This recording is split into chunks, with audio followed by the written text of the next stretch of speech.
Okay, now I have my reviews for Punisher 2 and Day the Earth Stood Still, which I just saw today, or yesterday. So, anyway, Punisher 2. It's actually not a sequel. It's the same thing Hulk was, which is a reimagining, which is... I don't understand why Marvel's doing that. I mean, I understand Marvel spent a lot of money getting back their properties that they had sold off to other people and are, like, redoing all their movies.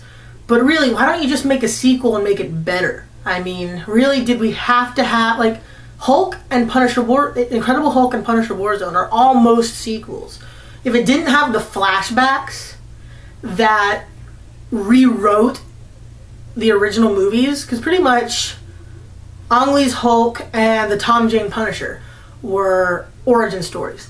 And in Incredible Hulk and in Punisher Warzone, it's like years later. Why not have flashbacks of scenes from the first one and just reshoot them with the new actors? Does it matter? I mean, and just make the sequels better. Why rewrite the other ones? Why redo it? You're just confusing people.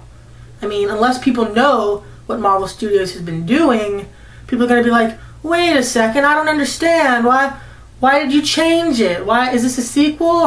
Is it a remake? Is it a seek-make or a requel or what? But anyway, I, for one, am a huge fan of the first Tom Jane Punisher. I really, really enjoyed the movie. It wasn't like over-the-top gory like a lot of people wanted it to be. It was still violent. It still had some pretty good kills. You know, Tom Jane sticking a knife through a guy's face and it going like that, and one of those like paper cutting things, you know, on some guy's face, you know, stuff like that. It's awesome. But it never really gets to be like just super over the top, like everywhere. And this movie is like everywhere, arms flying and heads being blown off, and it's not played as like it's being brutal. Like there's some movies where the violence is just freaking brutal. In this, it's played off as goofy, and that just does not work with Punisher. I mean, heavy violence is fine, but not when you're making it seem like freaking shoot 'em up, where it's parodying violence almost. Ray Stevenson does a good job as the Punisher. He really does. I still like Tom Jane better. But this Punisher, he looks more like Punisher. But the outfit he's wearing just makes him seem like a big cop. And you can barely even see the skull. It's like really, it's just slightly lighter colored than the rest of his outfit. So it really just looks like a really heavily armored cop, SWAT officer going in. So, you know, I don't know. I really like the way that at the end of the first Punisher, when he's on the bridge, just what he looks like and how it set it up for a possible sequel. And then they make this, and it doesn't work. Originally, they were going to have Tom Jane be in this one, but he left the project because he felt it was going down the crapper. And it's not a bad movie, but it's not a Punisher movie, I don't think.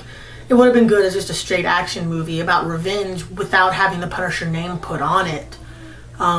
Dominic West, who plays Jigsaw, no, not Jigsaw from Saw, Jigsaw from the Punisher comic books. And yeah, I actually heard people going, Jigsaw? Like the guy from Saw? In the theater. And once again, that confuses people, okay? This movie, if you went and saw it, and you weren't up to date with Marvel Comics and what they were doing, it would confuse you. It would confuse you. So, it gets negative points for that as well. If this was just a plain action movie, when I was watching it, I said, this is a good action movie, but it's not a good Punisher movie. So I'm going to give it 2.5 stars.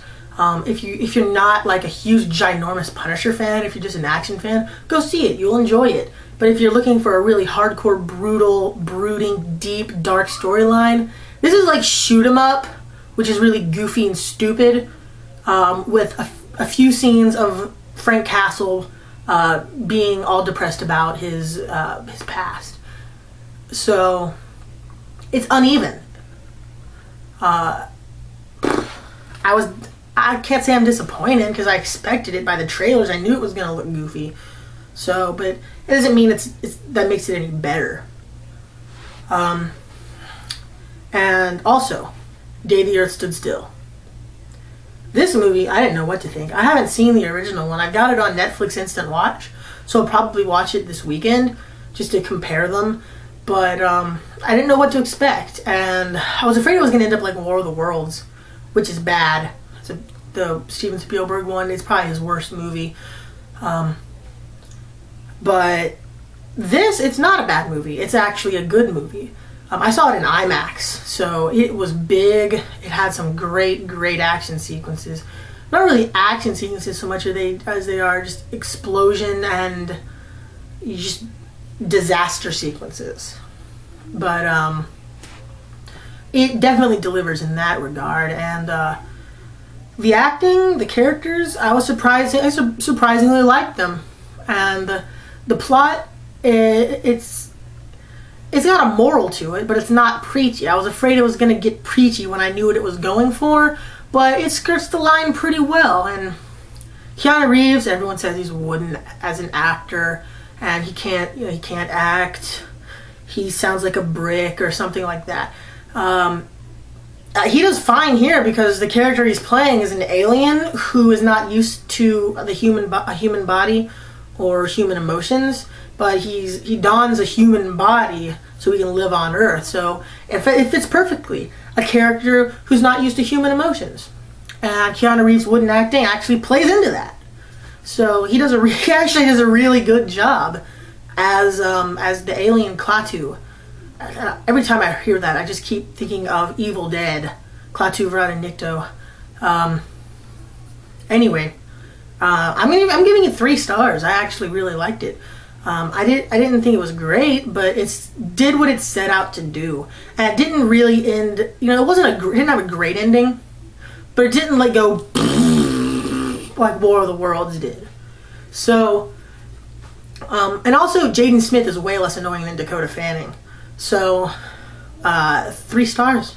I would recommend going to see that one in the theater. It's once again just like Australia. This movie is one you have to see in theaters if you want to go see it.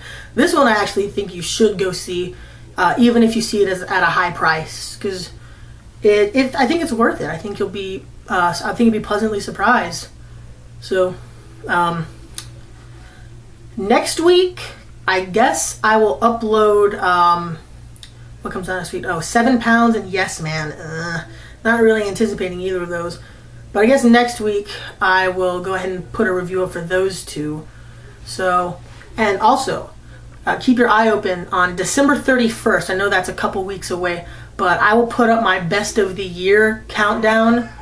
And I have seen close to 80 movies from this year. I'll probably be over 100 by the time December 31st rolls around. So, definitely tune in for that. I'll give my top 10, probably honorable mentions as well, whenever that comes out. So, see you then.